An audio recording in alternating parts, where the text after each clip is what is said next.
Hello everyone, welcome back to the channel. It's Keflos here, and today we are going to be continuing our playthrough of Arcane. So as usual, if you guys gonna enjoy it, you know what to do. Consider liking this video as well as subscribing. I really do appreciate your support here, but most importantly, it's so that you don't miss future episodes or uploads of single player playthroughs of content just like this one. And with that being said, let's get this episode started. So the more perceptive of you right off the bat might realize that we just completed the series 4 days ago in the last episode. Again, I should probably ship this in. Apologies for not uploading the past 4 days. Was feeling a bit burnt out. Didn't feel like recording, so yeah, I just want to get that out there. But anyway, for those of you who noticed that we've already completed the series, you might be wondering what are we still doing here in this game. Well, the answer to that question is really simple. That is because we still have a couple of side quests that are yet to be completed. If I take a look at this side quest tab over here, we have a good number of side quests that we still need to complete. I think about 9 or 10 or so, just a rough calculation. I think about 9. So yeah, we also have a couple of bounties that we are yet to complete. Some of them we just have to collect, but some of them we are yet to complete. So we're gonna take a look at all of that. I feel it's important, I feel it's necessary to do so before we move on to something else. That is because I think I would like to go ahead and make sure I complete everything before I move on into a next series or a next playthrough. So with that in mind, let's go ahead and take a look at some of the side quests today. Now, first things first, one more thing I need to get out of the way is that for those of you who are coming into this one expecting a lot of how do I say it? A lot of action, a lot of combat and stuff like that. I wouldn't keep my, I wouldn't be too hopeful about that. That's because, we're going to be taking a look at all of these side quests here. And to tell the truth, I have played through all of these side quests in my own personal save, and they are really just, very relaxing and very casual. And what I mean by that is they're basically just speaking to NPCs and essentially just going through some dialogue options and all that. So, the basic RPG. But, yeah, if you guys are more interested in combat and all that, potentially wait for when we do some bounties. I don't expect these to be really interesting either, because we are at the maximum level here, level 30, and I believe some of these enemies will be maybe level 28 or level 27, or maybe even lower, because yeah, that depends on the bounty itself. But yeah, that's just a little bit of something that I should potentially forewarn you about before we start this epilogue series. So bottom line, if you're more interested in action and if you're more interested in combat, potentially check out the previous episodes where I did through did the main storyline. That would be a little bit more combat oriented, a little bit more more exciting in a sense. But yeah, this one is going to be more casual, more relaxed, and more laid back. So let's go ahead and kick things off with the first side quest that we're going to do here. Actually, there's one more thing I need to mention now.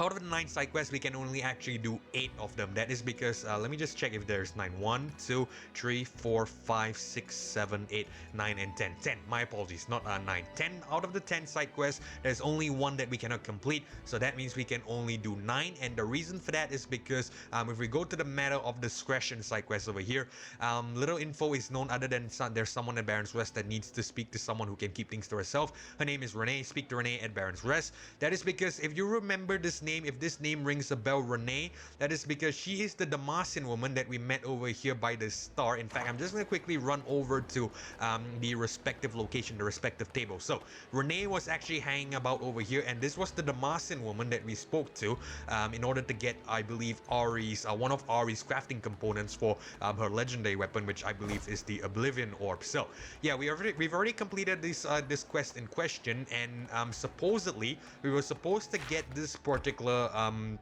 side quest over here, a matter of discretion, really early on. That way, when we complete the side quest that involves Renee, it's also gonna just tick off this particular side quest as well. However, I did not do so because I was too focused on the main storyline, and I must have overlooked it essentially. By the way, for those of you who are wondering how I got all these side quests, all you have to do is you have to speak to a certain NPC near Docks Harbor, or you could even speak to the NPC near the Drowned Port on the Shadow Isles. I believe her name is Ruby the Rumor Monger, and essentially you can purchase some rumors for about 10 coins, and each of these coins are each of these missions, as you can see here. So basically, coming back to the the whole Renee situation, I've already spoken to her, I've already completed the quest, so essentially the quest is done and dusted.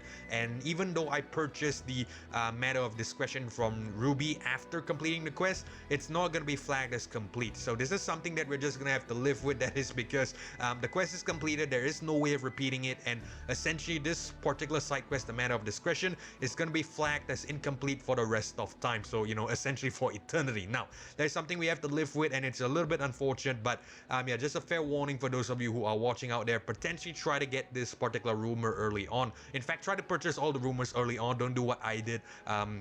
You know, which is purchase them after completing the main storyline. I highly recommend purchasing it from the get-go. I believe you can speak to her at the start of the game. So purchase all the rumors and then you could get all the quests complete. But for my case, we're just gonna ignore this one. We're just gonna pretend this is complete. So let's go ahead and take a look at the other quests that we can do. In fact, there is one that we can attempt, which is called the Baron's Rest Bard. Now, I know how to complete this particular quest. In fact, it's gonna involve a particular patron here in Baron's Rest that we decided to leave for later. And what I'm gonna do is I'm actually going to go ahead and solve this particular what I call is this particular situation that we are that is necessary to complete the Baron's Rest Bard side quest. Now, if you recall, that situation is going to involve this customer over here, this patron, as well as this waitress over here. So if you recall, when we first entered the second floor of Baron's Rest, we were greeted by an argument between this patron as well as this waitress. I believe I have spoken to him. I cannot remember actually, but you know, whatever it is, whatever the case, we're just gonna speak to him again. We're gonna go through all the dialogue options again, because like I said, we're just taking things casually here, taking things very laid back and very relaxed. So yeah, we're not gonna rush things and essentially play the game in our own free time. Of course, I'm gonna try to complete stuff as quick as I can, and I'm not gonna delay it if I don't have to. But yeah, I'm just gonna play this very, very casually and very, very relaxingly. So let's go ahead and just speak to this patron again and see what was his problem. A solitary diner sits at a large booth mumbling to himself. He notices you and speaks, "I thought you were the damn waitress again. Don't sneak up on people like that, you little eel." Okay, we can ask him why he's so angry and why don't you like shellfish, and we can inspect the table. If I'm not mistaken, he's angry because the waitress, which is this woman over here, did not bring him his food. And if I'm not mistaken, he has a allergic reaction to shellfish, and that is why his food is delayed. So, you know what, I can't really remember. Let's just go ahead and explore the conversation again. Let's ask him why he's so angry. He holds up his plate to you. "Do you see food? Do you see a juicy fresh fish here? Is there a gulp of fish on my plate? I don't know. Maybe the hunger has blinded me, but I don't see any fish on my table. You come here hungry and you're basically hostage. Service has always been garbage by the lady's beard." Okay, let's ask him why doesn't he like shellfish. If I'm not mistaken, he was screaming at this waitress because his dish has some crustaceans in it, and I believe he has an allergic reaction to crustaceans. "Do you really want to know?" he asked, irate. "I can go into great detail." Let's go with yes. "It's not that I don't enjoy shellfish, it's just that shellfish and I often find ourselves in disagreement. It starts with a rumble, but what comes out next, it ain't pretty." Okay, I don't think I want to know further. Okay, let's inspect the table. On the table is a key with a symbol of 2 crossed daggers on it. "What are you staring at? My empty plate? Why don't you take it back to that incompetent cook and shove it in front of his ugly damn face?" Let's ask him about the key. "Why the hell does that concern you? If I so much as see your hand lingering near that key at all, you'll have a bloody stump instead, by the lady's beard," he says. You notice a tattoo of crossed daggers on the side of his neck with the same symbol as the key on the table. "Could I buy that key off of you?" "Yes, you can, and because I like you so much, I'll give you a fair price," he smiles, and one of his gold teeth glistens. 1 million coins, he says. We can buy the key for 1 million coins, and obviously we don't have 1 million coins, so that option is grayed out, so we're gonna tell him we can't afford that. "I see. Well then we're done here," he says. Okay, so we need to somehow get the key from the diner. Now, why do I need this key from the diner is because I have played through this part, so I'm just gonna quickly, tell you how it's done. I'm not gonna waste too much time and give you a suspenseful episode. We need the key because we need to unlock this particular area of Baron's Rest, which is called Grifter's Corner. And why do we need Grifter's Corner unlocked? That is because that is gonna tie into the Baron's Rest Bard quest, which is over here, if I'm not mistaken. Actually, I should probably track the quest for you guys. The Baron's Rest Bard. Let's quickly track this quest. Okay, so yeah, we need to speak to the Bard at Baron's Rest, and I believe one of the, he's gonna send us to Grifter's Corner. One of the components that we need for his quest is in Grifter's Corner, so that is why we need this key. Now, in order to get this key, this might be a little bit challenging for some of you who are playing for the first time because the hint here is very, very vague. You actually need to speak to this particular NPC over here in the corner. I believe he is selling some sort of what do you call it? Some sort of elixir of some sort. Very disgusting concoction. You'll see what I mean. Let's just go ahead and speak to him first. Several bottles of varying sizes are laid out carefully on the counter. The bottles all have the same picture of a plunder crab, claws in the air with an oyster on both sides of it. Feeling wary, traveler? Why don't you pull up a seat and try a free sample of our seafarer seltzer, says the man at the table.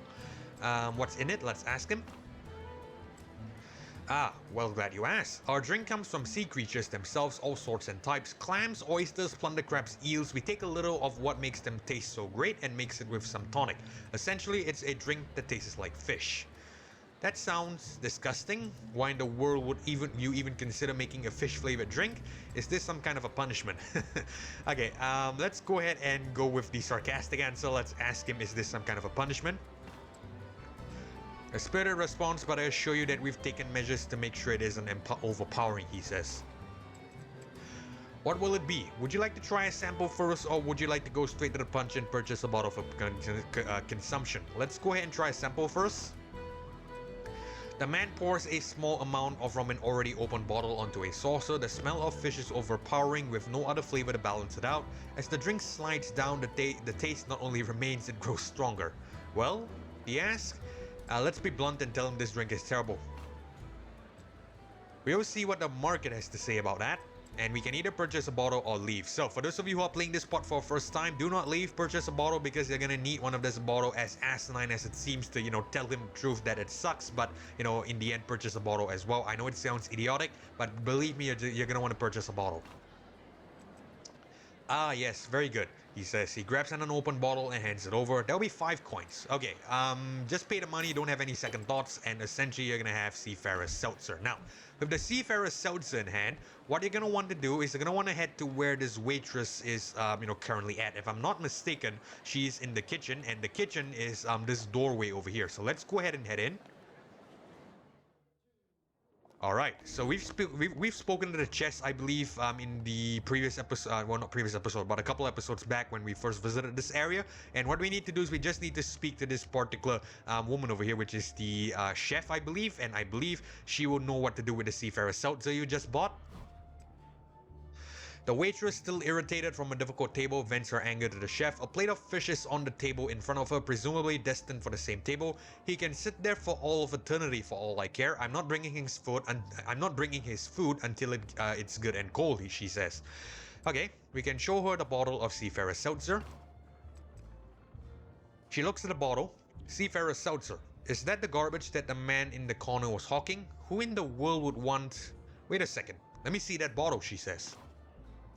She unscrews the bottle and carefully pours a few drops around the edges of the fish. Then she gets a little more brave and puts a few larger drops in the center of the fish. She hesitates for a moment, then she recklessly gives a few splashes of it across the entire fish.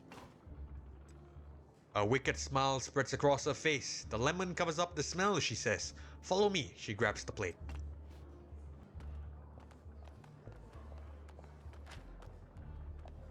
We're so sorry about that, sir. Here, we made this special just for you. It's about damn time. I was waiting so long, I was about to stab someone. Please enjoy. It's so delicious, each bite better than the last. Uh-oh. Oh. Oh no. No, no, no! What have you done? Get out of the way, he screams.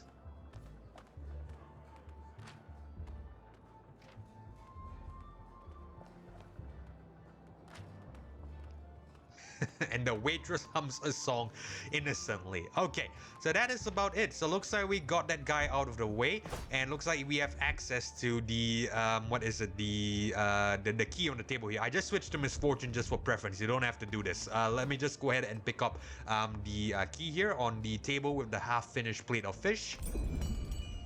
Okay, and we have the cross daggers key. Now, this key will unlock this particular door, so let's go ahead and do that. The door is locked. It requires a specific key to open. Let's unlock the door by using the cross daggers key. And voila, there you go.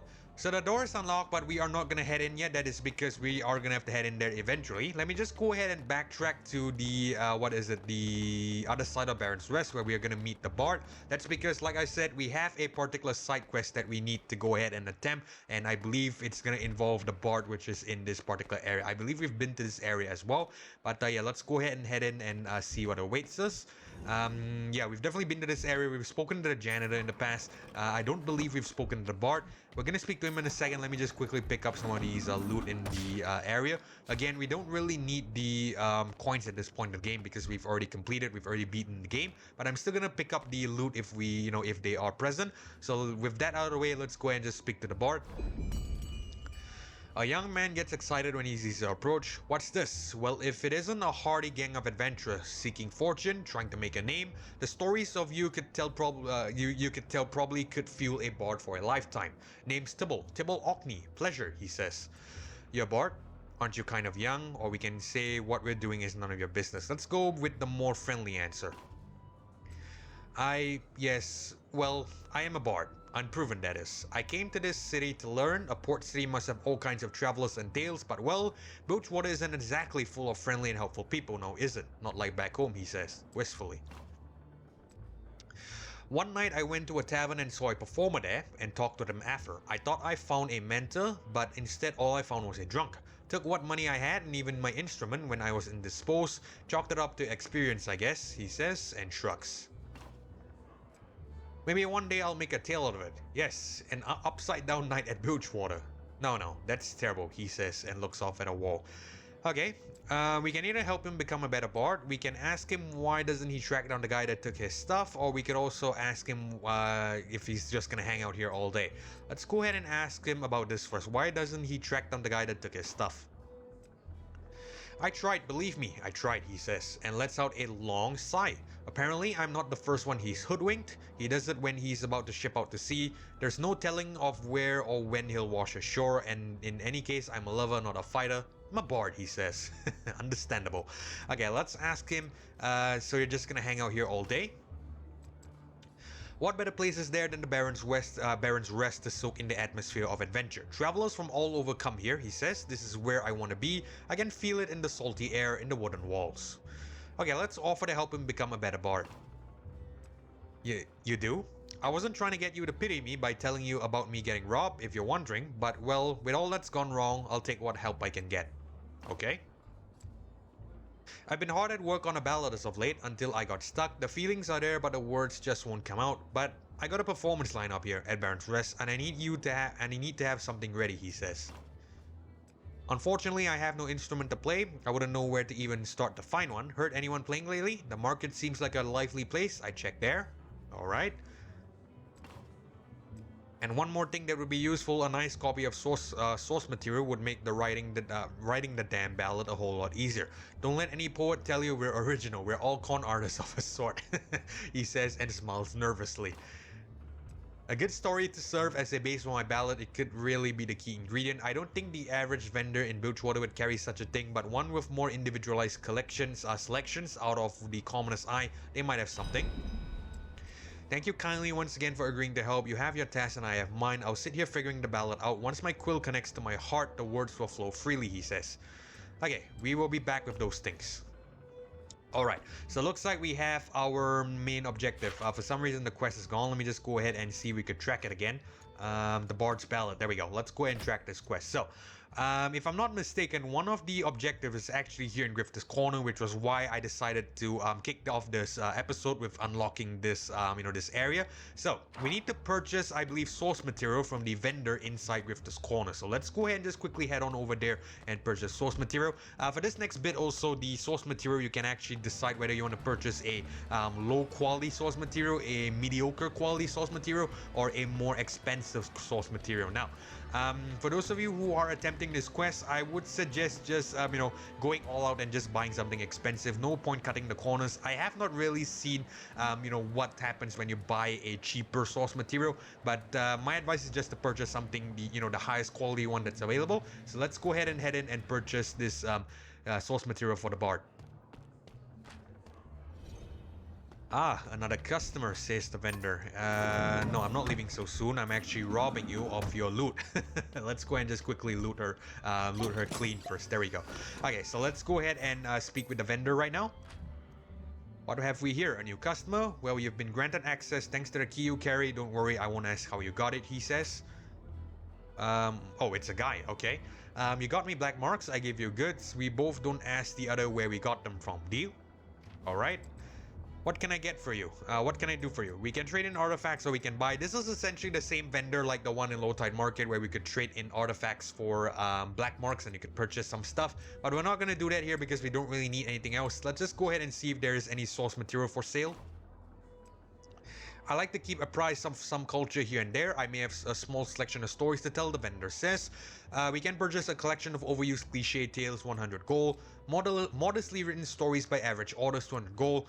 Fantastic stories for curious mind, 400 gold. Okay, so this is what I meant by purchasing cheap material, mediocre material, and the more expensive material. I'm not really sure if there are any repercussions on purchasing cheaper material, but my advice is to just purchase the more expensive stuff. So I'm gonna purchase the fantastic stories for 400 gold.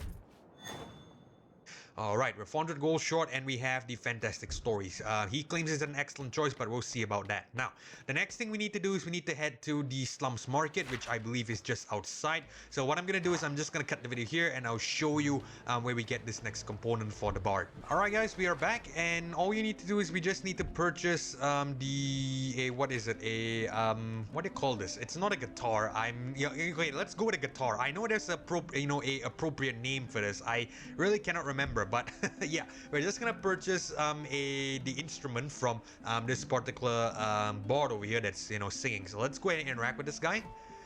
A musician plays what I need to listen. We can watch him play for a while, or we can ask him if he has any instruments to spare that he'd sell. Let's ask him that. Do I have any instruments to sell? Well, I hate to part with any of my collection, but the coins have been slow coming lately. The musician looks over at his nearby bag. I've got Lily, Sandra, and Belle. Oh, that's what I name my instruments. Ignore me. Seems rather attached to it, to be fair. Some have more character than others, been through some wear and tear, though if you ask me, that makes them even more beautiful. Okay, so again, we have the cheaper instrument as well as the more expensive instrument. I'm just gonna purchase the more expensive one, which is Belle. So we're gonna say I only have eyes for Belle, which is 500 coins. Belle, the most beautiful of the bunch, she can see through anyone's exterior into their heart. I can only part with her for a high price. You sure that's your pick? Yes, because I have the money to spare, and I believe that was 400 coins. Okay, so we are done with this, and what we can do now is we could just return to Tibble and pass him the instruments. So what I'm gonna do is I'm gonna cut ahead, and I'll meet you guys back at the area with the bard. Alright guys, we're back. So we have the two instruments. Let's go ahead and speak to the bard and Tibble, I believe his name, and yeah, let's just hand it to him. The bard arches an eyebrow dramatically when approached. Come to see your old friend Tibble Orkney again, eh? Okay, so let's give him the instrument. What have you got for me? Tibble Orkney says, eagerly awaiting your reply. Let's hand over Belle, which is the fiddle. There we go, the fiddle. Is it a fiddle? No, it's not a fiddle. Okay, you know what? Whatever it is, let's hand over the instrument. Tibble clasps the instrument and takes a close inspection of it. A fine instrument. I thank you with all my heart, he says, confident in its playability. Okay, let's give him the source material, which is the other thing that we got. Let's hand over the fantastic stories for curious minds. Tibble quickly skims through the source material. Oh my, this is well-written source material, lots to pull from here. I will of course make it my own and not betray my benefactors, the authors, in this case he says. Okay, that's about it I guess. Well, with these in hand, the ballad is sure to be a success. The performance is only a little while from now, and you absolutely must witness it. After all, you're as much as part of its success as I am. Wait here, and I'll finish writing it, and then the show will go on. Tibble says, just puffed up with self-importance. Okay.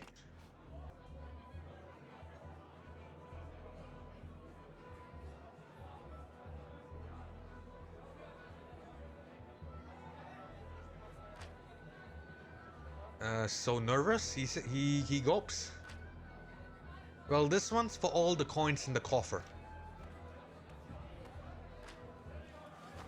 Hey, the show's starting, says one patron.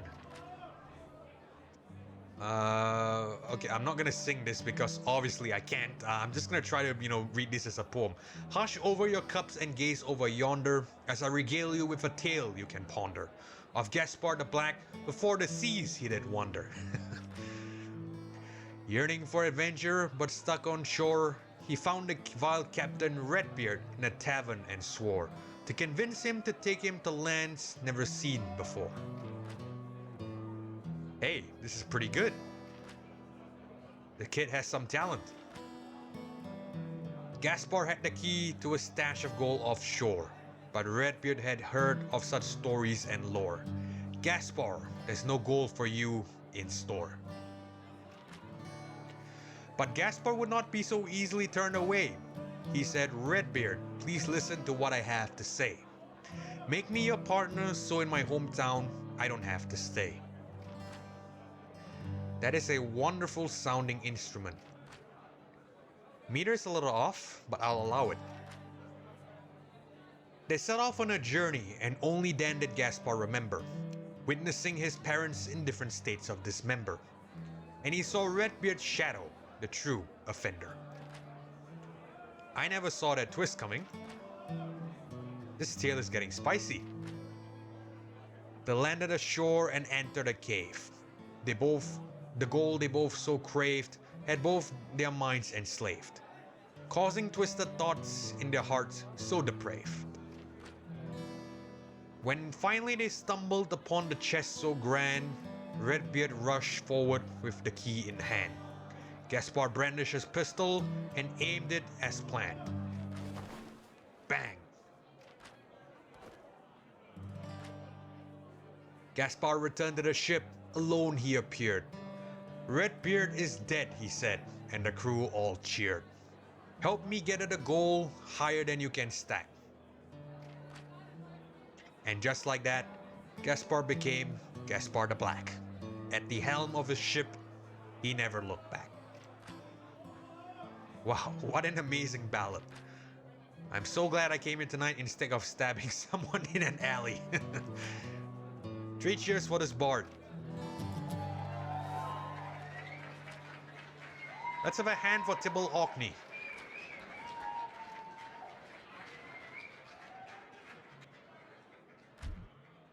The ballad was a success. Let's be honest, your help was immeasurable. Please take this. And we get 400 gold. So looks like we get a 400 gold deficit because we paid 800 in total and we only got back in 400, in return. But it's all right. It was a job well done, and that is basically one side quest done. So we go to the quest log. The ballot, the board's ballot should be complete. There we go. And we only have, I think, about 9 more to do. 8 more if you discount the matter of discretion. So with that being said, we are going to end the video here because we are running out of time. 27 minutes in for a minor side quest is really, really unacceptable in my opinion. But yeah, I'll try to keep things shorter moving forward. But we're still gonna try to make sure that we attempt things slowly, in a sense, like we're not rushing this particular epilogue. So regardless of all that, if you guys enjoyed this episode of Ruin King, this epilogue series of Ruin King, I should be more specific, consider leaving a like as well as subscribing. Really do appreciate the support here, but most importantly, it's so that you don't miss future episodes or upload a single player playthroughs of content just like this one. And with that being said, this is Capital signing off. Thank you so much for watching. Thank you so much for joining me. Hopefully I catch you all in the next episode. Goodbye.